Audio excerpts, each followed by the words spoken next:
Créer ton entreprise pour, pour avoir ta propre activité pleine de sens, pleine de tes valeurs, pleine de toi, ou si tu es en réflexion d'oser quitter le salariat pour créer ton entreprise, reste bien jusqu'à la fin de cette vidéo. Je vais te donner 2 leçons que je suis en train de vivre personnellement dans le développement de mon activité et qui, je pense, franchement, vont être utiles. Bonjour et bienvenue sur cette Minute du Coach. Je suis Stéphanie Malavier, je suis préparatrice mentale des créatrices d'entreprises et des personnes qui sont en amont de la réflexion avant de créer leur entreprise. Et ici, je vais te donner une expérience que je suis en train de vivre depuis quelques jours et desquelles je suis en train de tirer 2 leçons qui, je pense, vont être utiles à beaucoup de personnes qui sont en train de créer leur entreprise ou qui sont en train de cheminer vers peut-être créer leur entreprise. Voilà ce qui s'est passé il y a quelques jours. On est mardi matin. Mercredi soir dernier, je reçois un appel d'un cabinet de formateurs avec lesquels j'ai travaillé pendant 11 ans, en tout cas que je faisais travailler pour mon précédent employeur. Ce cabinet de formateurs, comme tous les intervenants avec lesquels j'ai eu la chance et l'immense joie de travailler pendant 11 ans, j'avais fait un mail à chacun individuellement pour expliquer ce qui s'était passé en très peu de mots et surtout leur dire toute ma gratitude que j'avais eu à les côtoyer et que j'espérais qu'ils allaient continuer leur œuvre pour cet employeur-là et pour plein d'autres, afin que le public puisse bénéficier de leurs valeurs, de leur chaleur humaine, de leur solidarité, de leurs expériences, de leurs compétences, bref, tout ce que j'avais apprécié pendant 11 ans. Pour moi, je leur disais au revoir. Ce que me racontait ce dirigeant, le dirigeant de ce cabinet, c'est que la réaction avait été unanime pour tous les intervenants de ce grand cabinet qui m'avaient côtoyé, donc ils sont 40 ou 50 peut-être maintenant. En tout cas, moi j'ai dû en côtoyer 6, 7, 8 intervenants, peut-être 10, en 11 ans peut-être. Et en fait, que la réaction avait été unanime de tous, de dire Stéphanie part, est-ce que nous on peut travailler avec elle? Est-ce qu'on peut la faire travailler? Elle a une personnalité qui est sympa, très sympa. Elle a de l'expérience, elle connaît très bien le public, une partie du public de nos formations, etc., etc. Évidemment, j'ai été très émue quand il m'a dit ça. Je ne pensais pas avoir autant d'alliés. Et c'est là une des premières leçons. C'est que si tu es en train de créer ton entreprise ou que tu veux la créer, dis-toi bien que tu as beaucoup plus d'alliés que ce que tu crois.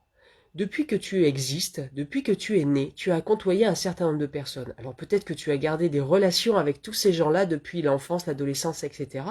Peut-être pas, ça n'a pas d'importance. En tout cas, tu as côtoyé suffisamment de monde pour que ton projet, tu puisses en parler à ces personnes et voir quelles personnes, sans attente, sans intérêt évidemment, voir ce que ces personnes vont peut-être te proposer spontanément. Certaines ne vont rien te proposer et c'est ok. D'autres, par contre, vont rien te proposer en direct, mais peut-être vont te mettre en relation avec quelqu'un qui va t'aider. Ou alors, elles-mêmes, ces personnes-là, vont faire quelque chose pour toi. La première leçon, c'est que tu ne sais pas qui sont tes alliés et essaye de le voir. Moi, ce que ça a permis, c'est que, en fait, en 24 heures, ce cabinet est revenu vers moi parce qu'il m'avait posé une question. Qu'est-ce qu'il te manque pour pouvoir intervenir pour nous le plus rapidement possible? Je lui ai dit que depuis le temps où moi je n'avais pas eu le droit de faire des formations, ça n'était pas dans ma fiche de poste comme on dit, j'avais besoin d'une remise à niveau par rapport à être animateur de formation. Le mercredi soir, il me dit, mince, il y a 2 ans, enfin avant le Covid en tout cas, on organisait au moins une fois par an une formation de formateur en interne du cabinet. On ne le fait plus. Je suis bien embêtée. Je lui dis, écoute, c'est pas très grave. Moi, je vais trouver un MOOC ou une formation vers chez moi. Peut-être, il me semble que la CCI en fait, pour être animateur de formation, devenir formateur de formateur. Ok. 24 heures après, même pas, je reçois un nouvel appel, mais j'avais une extinction de voix, donc malheureusement, je n'ai pas pu lui répondre en direct. Donc j'ai écouté à lui son vocal et je lui ai répondu par écrit. En fait, ce vocal, il m'a assise, littéralement. Il m'a dit, on a discuté, on a travaillé toute la journée dans le cabinet, et j'ai appris qu'une de nos intervenantes animait lundi à Paris une formation de formateur chez France Télé. Est-ce que tu peux te raccrocher? Elle est ok pour que tu assistes à la formation en fond de salle, pour observer ce qui se fait, pour apprendre, te remettre à niveau de ce que tu as besoin pour devenir une de nos futures formatrices si c'est possible. Et là, j'ai été estomaquée. En 24 heures, ce cabinet, l'univers, je ne sais pas comment on peut dire, en tout cas les gens de ce cabinet, se sont mobilisés pour rendre le manque que j'avais comblable par cette formation-là. La deuxième leçon, elle arrive maintenant. C'est que on dit trop souvent non à la vie. On dit trop souvent non à des opportunités.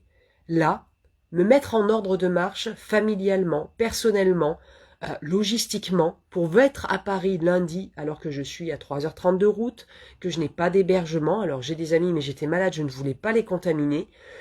Ça n'est pas le Covid, rassurez-vous, c'est une belle angine. Qui continue d'ailleurs, je suis désolée. Mais en fait, j'avais la possibilité de dire non, là ça me chahute trop, ça n'est pas possible, ça va être compliqué avec mon mari, ma fille pour s'organiser, mon chien, etc., etc., etc., trouver un hébergement, etc. Et en fait, j'ai tout mis en œuvre entre la soirée et le vendredi matin pour rendre ce déplacement possible parce que ça n'était pas possible de me dire purée, mais tout arrive dans tes mains et toi tu vas juste dire oh mais non, moi je vais rester tranquillement chez moi et je vais trouver une formation un jour qui peut-être sera dans 3 semaines et donc ça reculera d'autant la possibilité que j'intervienne avec joie pour ce cabinet-là. Donc voilà, 2 leçons. Tu as beaucoup plus d'alliés que ce que tu crois, et ce que je t'invite à faire, c'est qu'à partir d'aujourd'hui, autorise-toi à parler de ton projet, de ta réflexion, de ton avancement si tu as déjà créé ton entreprise, au moins 10% de ton temps par jour. Parle 10% de ton temps par jour de ton projet, de ton activité. Tu ne sais pas ce que ça va faire. Et quand je dis ces 10%, c'est en parler certes comme là à des personnes qui te connaissent, que tu connais, mais c'est aussi en parler à des inconnus. Je ne sais pas si tu es comme moi, mais il y a des gens comme ça qui te parlent spontanément, dans le bus, dans le train, dans la file d'attente. Eh bien, une des questions souvent quand c'est des conversations improvisées comme ça, c'est « Et vous, qu'est-ce que vous faites ?» L'autre jour, j'ai parlé dans un train de retour de mon précédent voyage à Paris avec un gars, il m'a demandé ce que je faisais, je lui ai expliqué. Saisissez toutes les occasions pour parler de votre activité, de votre réflexion. Ce que ça risque de faire, c'est que vous risquez de voir des alliés, que ça risque de déclencher une chaîne de conséquences positives. Alors c'est ok. Il y aura des gens qui vous diront rien. Il y a des gens qui ne pourront rien faire pour vous et c'est ok.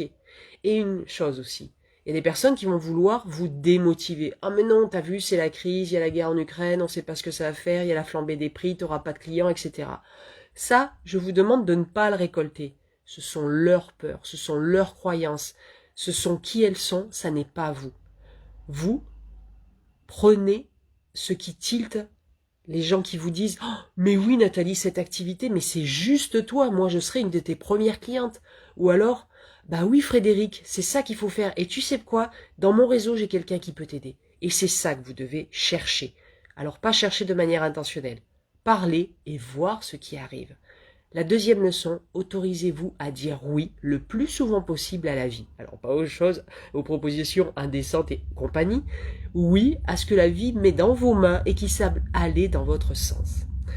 Voilà, j'espère que cette vidéo est peut-être un peu plus longue que d'habitude. Je suis désolée, mais voilà, j'avais envie de te transmettre ces 2 leçons. J'espère que ça a de la valeur.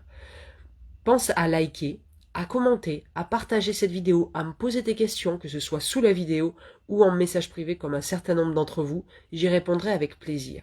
En tout cas, oui, tu as plus d'alliés que ce que tu crois et tu peux dire oui plus souvent à la vie. Je te souhaite une très belle journée et je reste à ton disposition pour développer ton activité et développer le mindset de la créatrice d'entreprise qui sommeille en toi et qui veut juste se réveiller. À très vite.